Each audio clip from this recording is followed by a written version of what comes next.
The other thing I've been doing is staining and sealing the entrance door. I got 2 coats on that. I'm going to flip it today and try and get 2 coats on the other side. Then once it's up, I'm going to coat it again. I think it'd be a good idea to have 3 coats in this kind of, let's say, wet and windy and freezing climate that we have here. So might as well do it when it's really clean, fresh wood, so it sucks that sealer up. So this is where I'll be playing today, under the cabin. That's my cardboard chute. I've got the jack over there. I'm going to line it up better. You can see back there the cross member, the cross support for the floor. It's on 2 pylons, concrete pylons, spaced out. So that hasn't moved. But I got to quit doing this and get to work.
I think she's ready to stain.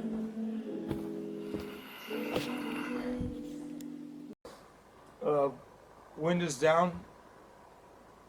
I'll just brush this off. I'm going to take advantage of that. It's not too hot, so I'm going to stain this. Sanded the hell out of it, highlighted the knots. Again, I just want to get a couple coats on it before I start working with it.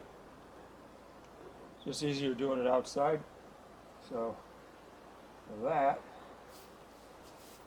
is what I'm going to do.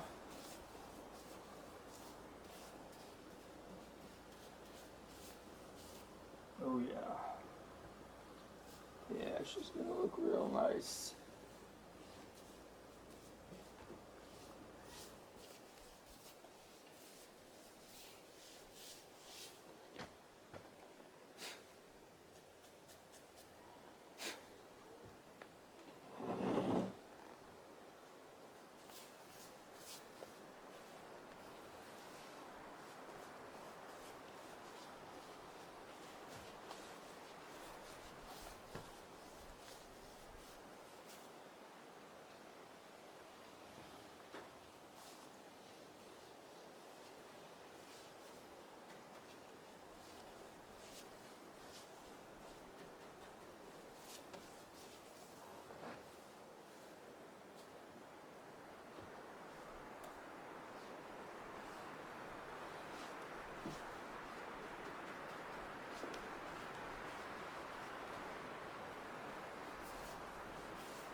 Oh yeah.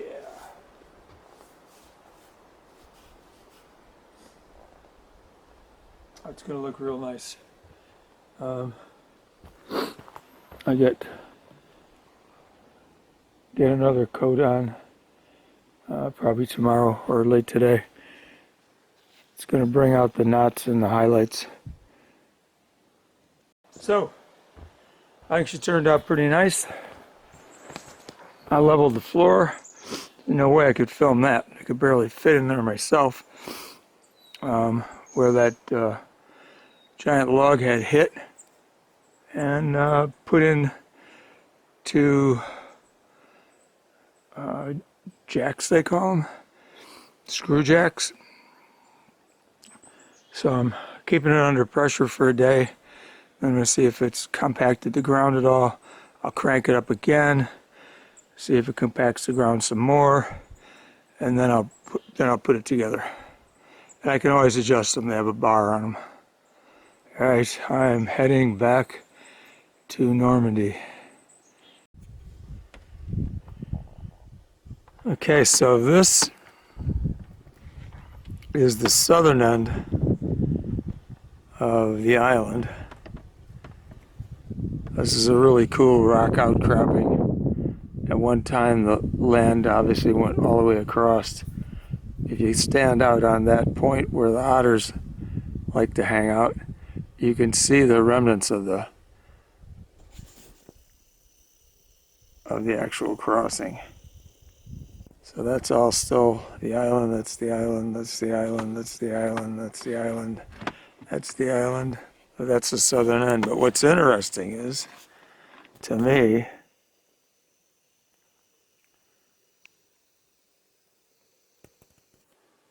that's the area that I used to go back to, what I call Mosquito Lake. It's small with big rock bluffs. If you notice, just to the right of it,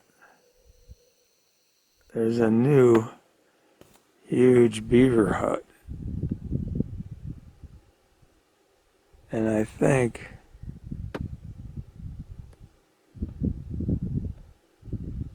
there might be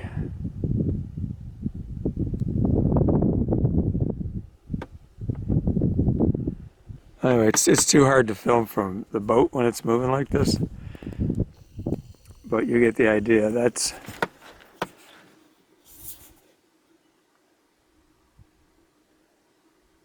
my marker that allows me to know where to go into the woods and head due south with a compass, and I will run into that hidden lake. It's pretty cool. That boulder's about the size of a camper. So, all right, I gotta go. But what a beautiful day. I don't get to show you guys enough of why I'm here. And it's just beautiful. Had a bunch of loons putting out distress calls this morning. Got to see where the otter have been hanging out on the southern end of the island. And the hooded mergansers, they have all their chicks with them. They're teaching them how to try and fly at this point. So it's pretty cool. All right, gotta get to work. Gonna check the trail cams, see what's been walking around on the island. Once again, the camera failed. Luckily, I checked it. I'm checking it again. Because of the cold, it was 42 last night. And the camera was here. I keep the two other batteries charged, and I carry them in my pockets, so I know they're kept warm. I don't want to run out of batteries in the middle of nowhere. So I've got to reshoot what I thought I just shot. All right, real happy about this. Smooth as can be, double the size, tapered the end, sanded the knots, treated it twice. It's going to look so much better. And then in the end, I'm going to put up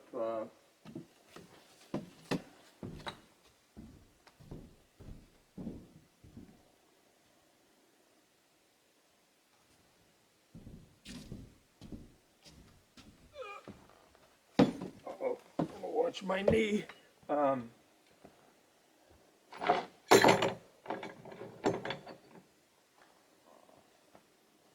Once it's up and on the other posts, these are handmade hooks that I did with a blacksmith in Wilmot a couple years ago. We made a bunch of them. So these will go up on all four sides of each of the support posts. When you have a small place, you need a lot of hooks. I've learned that staying in some of these literally 200 square foot, I think they're 200, 150 square foot, 10 by 15 spaces for a couple of weeks. So anyway, that's all good. That's not done by any means, but it's ready to go. I went underneath the cabin, and where the giant 28-foot log had fallen from the 12th row, broken loose from the winch and skyrocketed itself right to the floor, punched the bolt that was attached to it through the floor. That depressed the floor about that much in about a 3-foot area, maybe 4 foot. So I wasn't going to put the new plywood floor down the opposite direction and have a dip, because then everybody will say, oh, the floor is not level. So I got ladder, screw jacks, 2 of them. I put together 2 2x6s. I don't know if you could catch that one in the frame of the camera or not. Screwed them together and made a new brace for the floor that has 2 adjustable screw jacks pushing up on a doubled up 2x6s covering 4 of the joists. I made the floor 16 centers, so it's strong. So that I think is fixed as well. And I'm not doing anything with it right now other than applying pressure to the floor and the jacks to compress anything, if there's any give on the floor bed, compress the soil as much as possible, even though it's on boards that are womanized. It's just better to keep putting pressure on it, and then ultimately, before I leave, I'll have a strip of flooring done in the middle, and I can put this back in place so I can let it sit all winter as the main support with all the snow load, and that'll tell me when I come back in the spring whether I have to go back and adjust it one more time. It's the smart way to go. You never want to have an uneven floor. And the rest of the floor is perfect. So those things are done. Scary part about today, for me, is I'm actually going to cut the opening for the door. And again, that doesn't probably sound like a big deal, but with a log home like this, or cabin like this, if I make a mistake, I can't just replace the log section. So it's kind of it's a one-time shot, and then I'll frame it out just like I framed out the windows with 2x12 womanized boards, which should look cool because everything will match. And then I'll cement that, the outside of that as well. So that's what I'm up to. That's what I hope works out.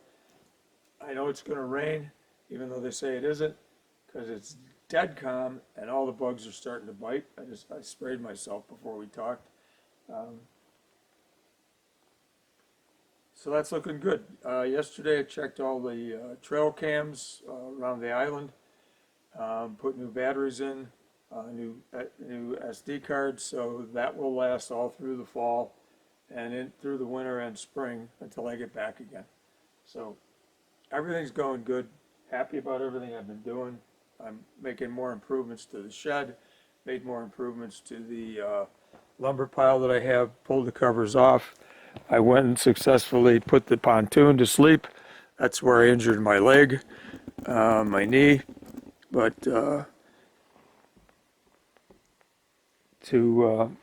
this is what I mean about, shaping it and tapering it, and it really looks cool, I think. I went crazy on the knots and got them down so you can see all the patterns of the wood. So real happy about this. The rebuilding of Harry's Harbor to pull the pontoon out went well. I just goofed up my knee because I had to lift the front end of the pontoon 3 or 4 times to break the friction when I'm winching it out into the forest. And apparently it was too much for my right knee. So I've fallen down a couple times in the last couple days, but I think I'm getting better. We'll find out by the end of today. All right. Can't remember if I talked about this in the segment that didn't show up because the camera battery had died from the cold. So these are hand forged. I did them with a blacksmith over in Wilmot, Illinois, or Wisconsin, I think. And we made quite a few of them. And I think it's going to be cool when this giant post is up to put 4 of these on the top of each one of the supporting posts. Bug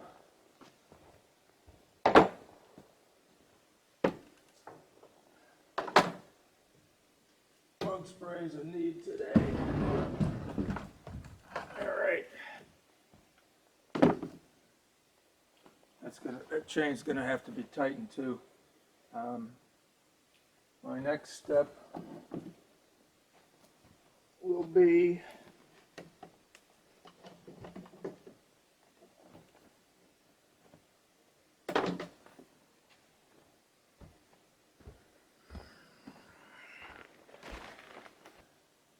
I said I'm going to sharpen this chain as well as I can. I want it to cut as straight and as fast as possible when making this opening. So I am going to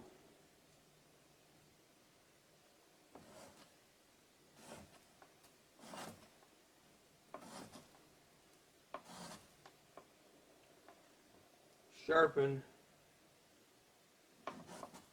using the little gauge that tells me I'm at the right angle.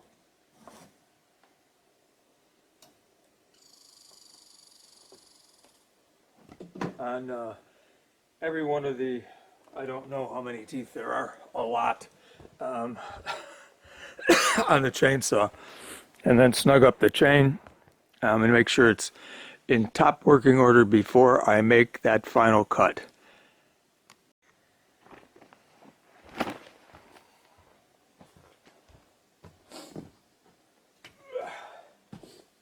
So I've made different packs and different carry-on bags and hunting bags for different tools. And this is my portable, I can fix, where's that socket? I can fix and,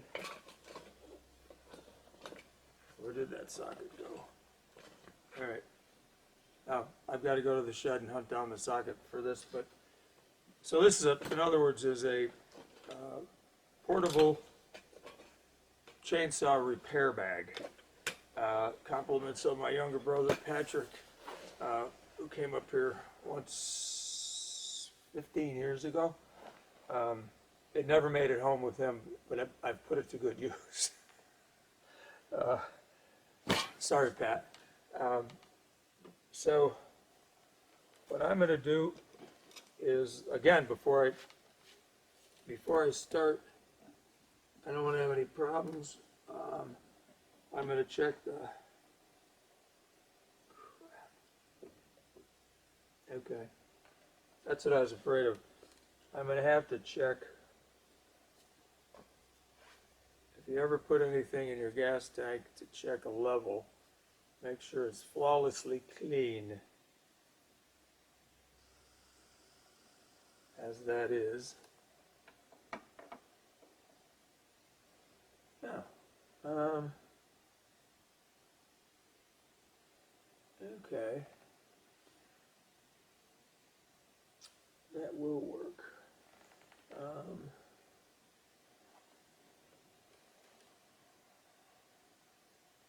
I think what I can wipe this on before I wipe it on my shirt, which is what I usually do, except this is a shirt that's almost good. Um, so, and by the way, it's been a long morning. That's the oil level, and the oil level is low.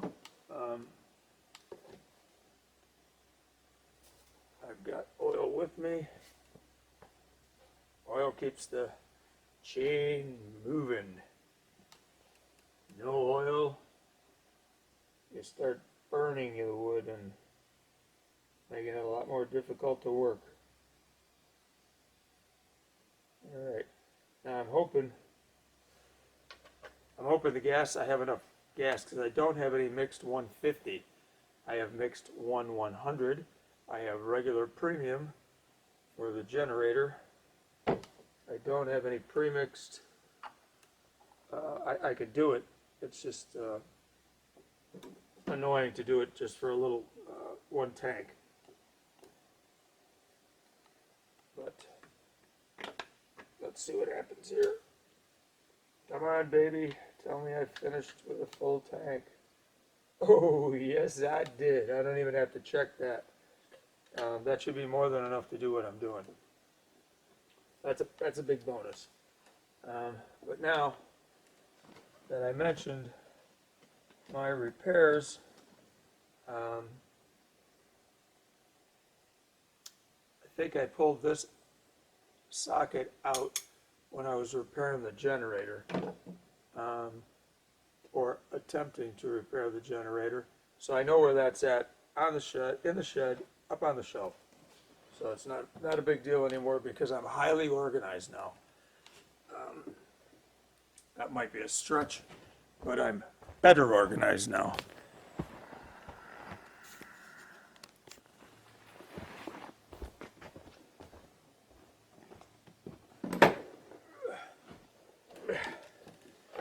Okay. Over the last decade,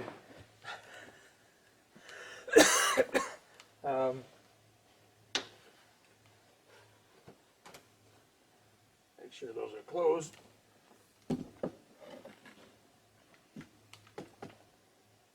I have brought out I don't think it's one of those. This is actually a complete socket set that should be at home in Antioch. Here's my old one. You can tell by the coatings of great stuff on it. Okay, so what I need to be able to do is to adjust the tension. I don't know if you could see that, but that's no good. So the bolts on the side that hold the bar on the saw have to be loosened and then loosened and then adjusted to where it's sitting in the track with just a little bit of leeway, a little bit of movement. Again, it's not rocket science, but it's nice to be able to do these things yourself.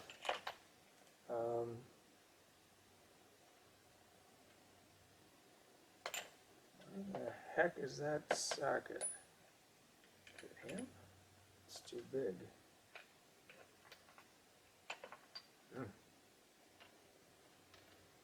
That's too big. That might be it. Yes. Beautiful. Okay. All right. Okay. Happy camper. That usually stays on there, but we had an emergency repair on the generator. So, just gonna make sure I didn't miss it. And, okay, sure enough I did. Oh no. Okay.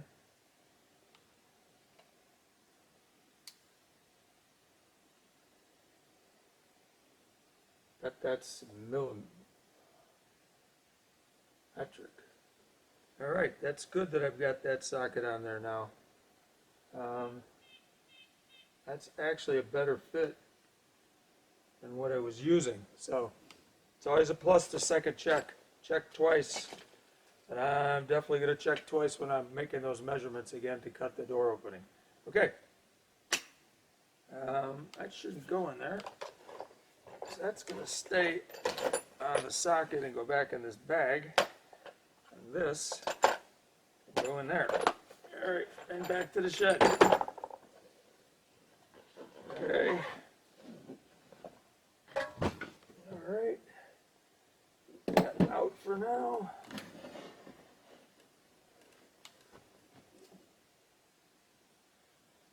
Always helps to upgrade your sharpening files.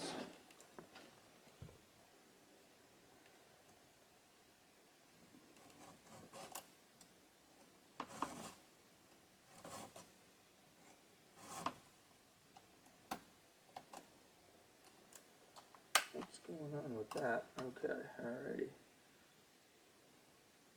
Alright.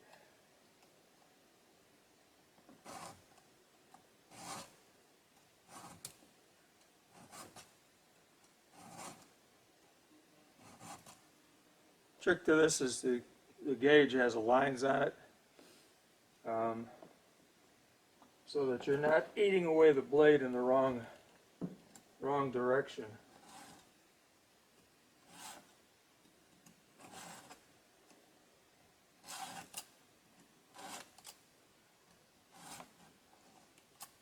So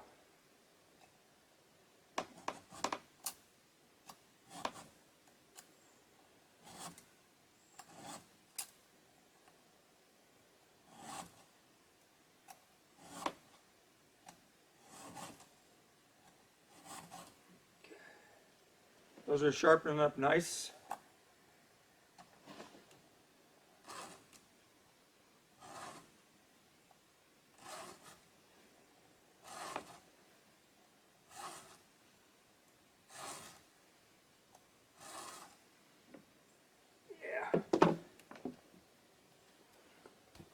Pays, like I say, to upgrade your tools whenever you can, especially when you're miles and miles away from any town.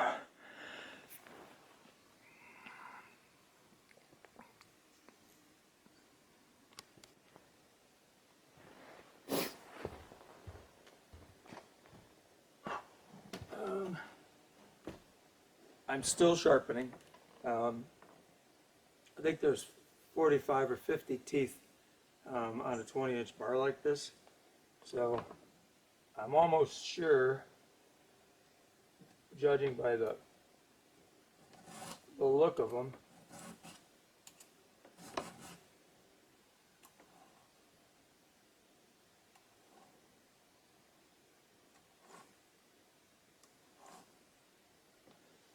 you can tell if you've worked them. It takes all the little corrosions and defects, smooths them out. And the guide is nice. I usually don't use a guide. I usually just use a pole and a file.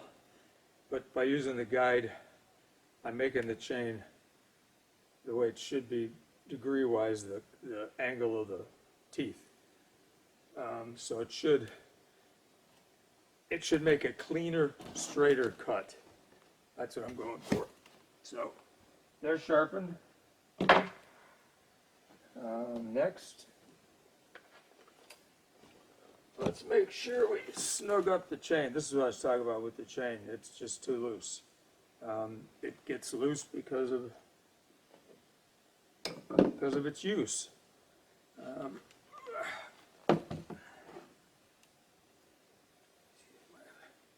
fingers aren't as good as they used to be for cleaning, but these gloves might give me a little advantage. I don't want to strip the socket. This saw has been unbelievably reliable. it's done everything. It's taken down every tree, cut every tree out of every trail, notched every log in this project, and has never ever failed me. I've worked on it one time in 10 years. So let's see. All right, good. Just want to loosen it up a little. There's two that hold it in. That crap out of there.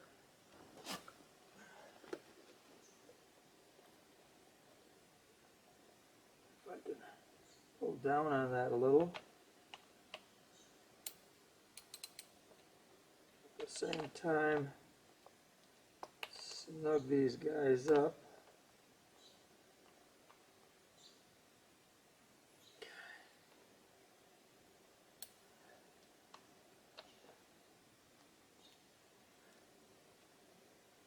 All right, that's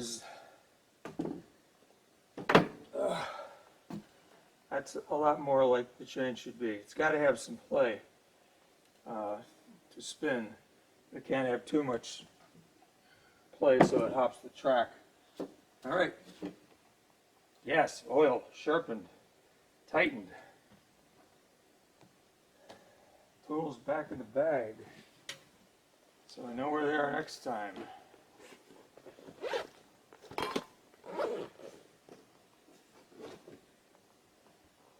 I think it's time to start or finish marking the inside. I've got to get things like that screw up there. Okay,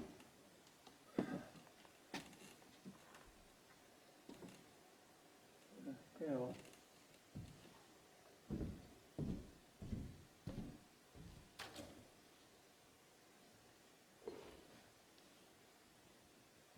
Oh, it's always something. Okay, my screw gun. I'm going to make sure things like that might be in the line of the top cut. I got to make sure there aren't any screws in line with that saw, because if that saw hits metal, pretty much the blade will be ruined. I've got to go to the shed.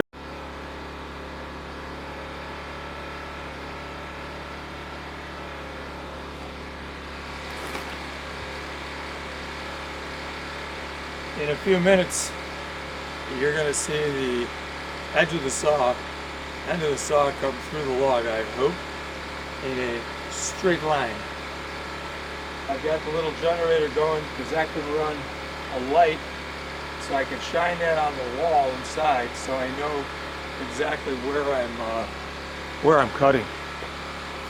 Speaking of being even, this doesn't look like it is. So let's hope my measuring worked and the saw cuts clean and I don't fall off the ladder.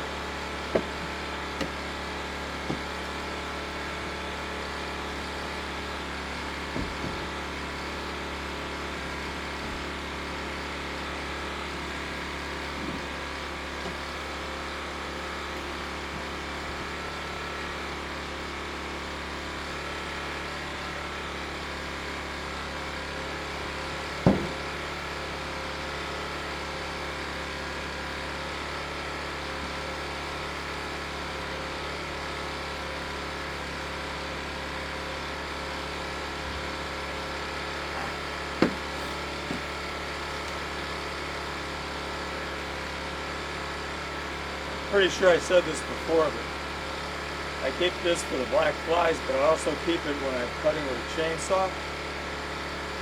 Pull it over your baseball hat. You can still see through it really well, but all the sawdust being flung in your face doesn't get in your eyes or your contacts.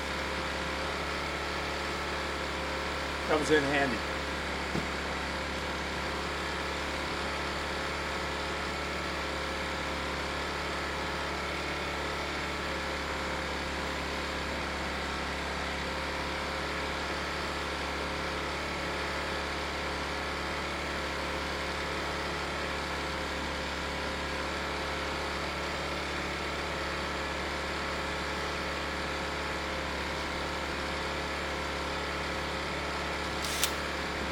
Another screw that I missed.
Well, I think they're straight.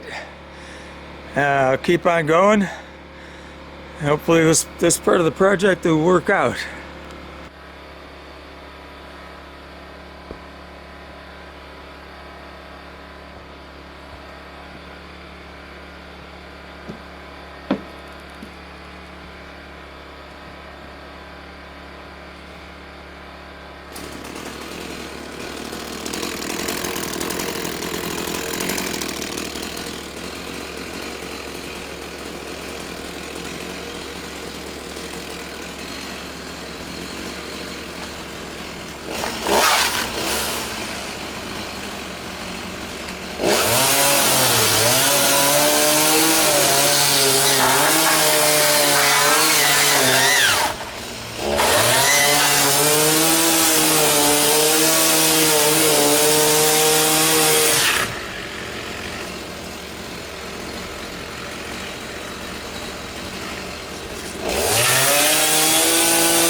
Okay.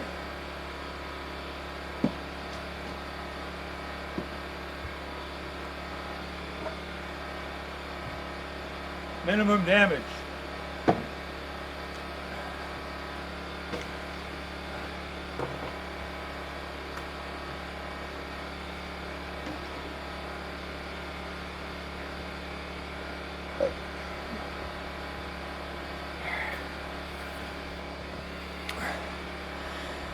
A regular sized door. I have to go up a little higher. Take 3.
Saw is dull again. I'm going through all the chinking. So,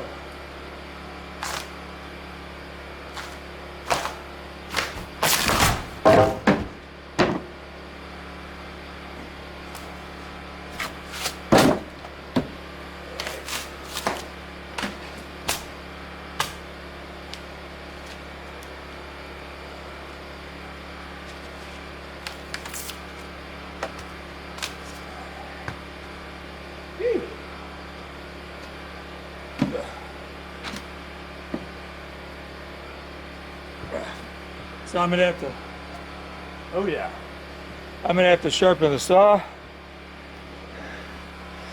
And it's like a grown-up door. There's still one part I gotta cut. It's a small sliver out of that log right at the top. And I may decide to wait on that and maybe just make a slightly shorter door to keep 2 cross-member logs intact. I can worry about that later. Real happy. The saw is completely dull from going through.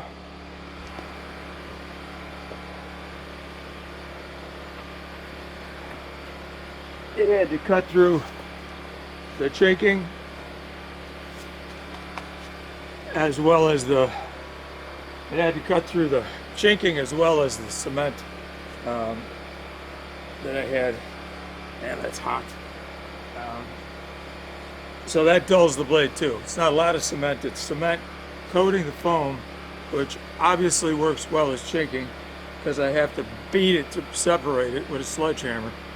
So still held together. A little better than sticks and clay. That's radio. Liberal. It's the only station I can get up here. This gives you an idea of just how good that chinking the rods and the foam and the cement are. That's, I don't know how many years, but that stuff is in there to beat the band, doing what it's supposed to. I literally had to beat the logs to knock them out of the cabin, and now I'm going to have to use a machete to get that chinking off the logs, because some of these log sections are really good and uniform. I could probably use them for supports for something later, or a pier, or a dock, or so. The fun part is done, but now the cleanup begins. Never a fun part. And it's pretty humid. Obviously, you could probably hear me breathing weird. Okay, gotta go.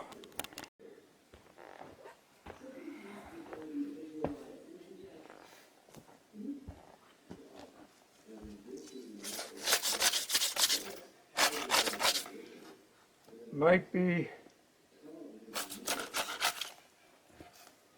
couple dollars more, but not for a small size cabin for the amount of great stuff and foam and cement paint that you need, or coating. But I don't think the wind is going to get through this, or the bugs.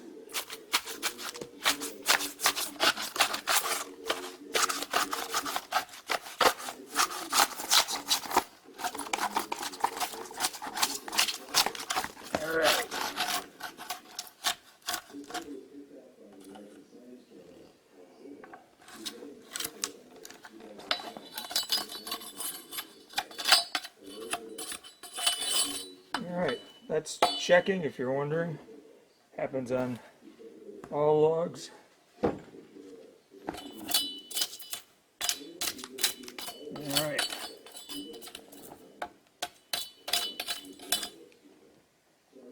Whew. Be a long afternoon. But that gives you an idea of how strong it is and how well it holds up. So, again, I want this thing to be able to be seen, for, I don't know, a while. Decades and decades, I hope. Maybe 100 years, maybe more. See how kind the flying chainsaw beetles are, and the carpenter ants and every other munching critter in Canada. Right?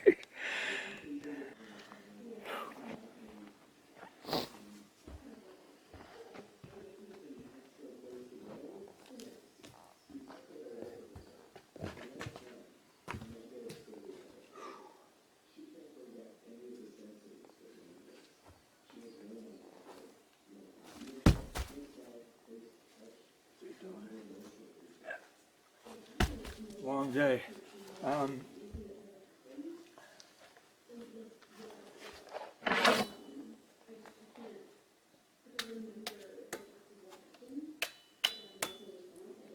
I'm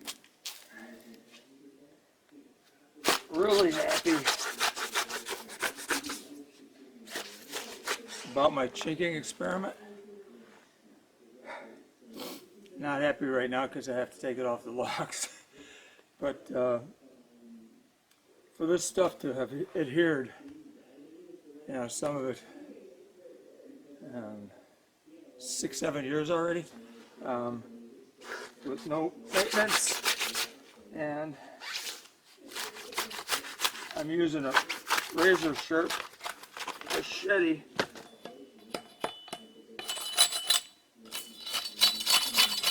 to get it off. It's a lot of pressure. Really says a lot about the technique, and I don't believe, to my knowledge, the single cell rods that are embedded. That was to take up volume. Uh, and the great stuff, I haven't seen it, unless you expose it to direct sunlight, I haven't seen it decompose whatsoever on my building, and I've done repairs with it, 35 years ago. So protected and sealed, I'm thinking it was a good choice, and it's easily repaired. You can simply get another can of great stuff if you have a hole in a woodpecker or squirrel, or although on the bigger openings, this looks like a lot of foam. Whew, sorry, but that's because it's contouring the lawns too, for an artistic look, and to run water off. No place to hide, no sharp angles. That was part of my plan. And on the bigger gaps, I actually put aluminum mesh in first with a hammer, and then the foam. So that's embedded, and squirrels or critters trying to get through that, once they bite into the metal, they won't be going any further. And again, easy to repair what little damage they would have done. So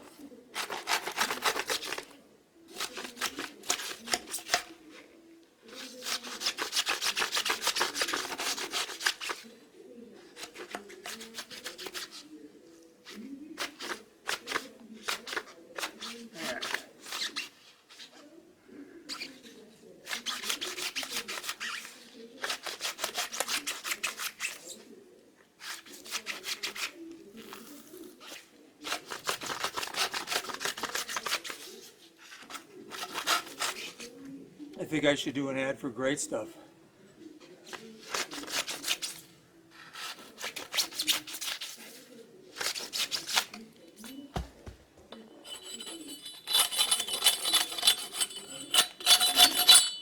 If you've seen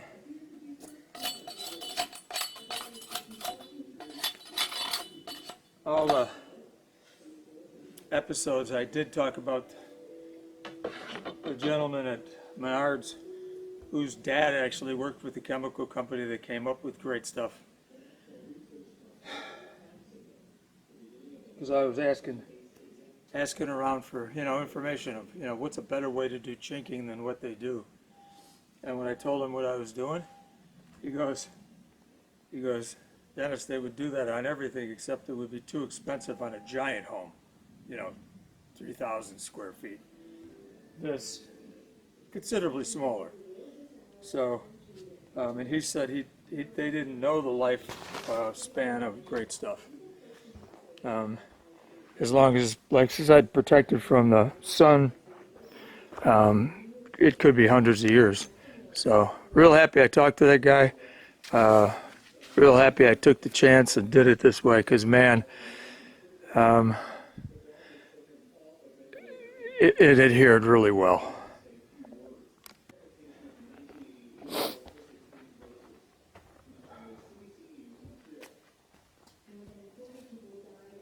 What I was just talking about, again, to me, is kind of the fun part about this whole art project. It's the coming up with stuff that hasn't been done. I love to experiment, and like you can see here, there's your embedded single cell rods to take up space. There's your coated cement. I don't even know if you can see in there, but it winds up being about 1/8 of an inch thick,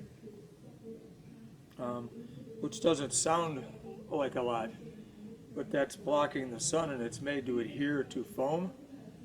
Again, I've tested this for 35 years on the building, not so much the great stuff, but foam insulation panels, and it still looks the same as it did when I did it.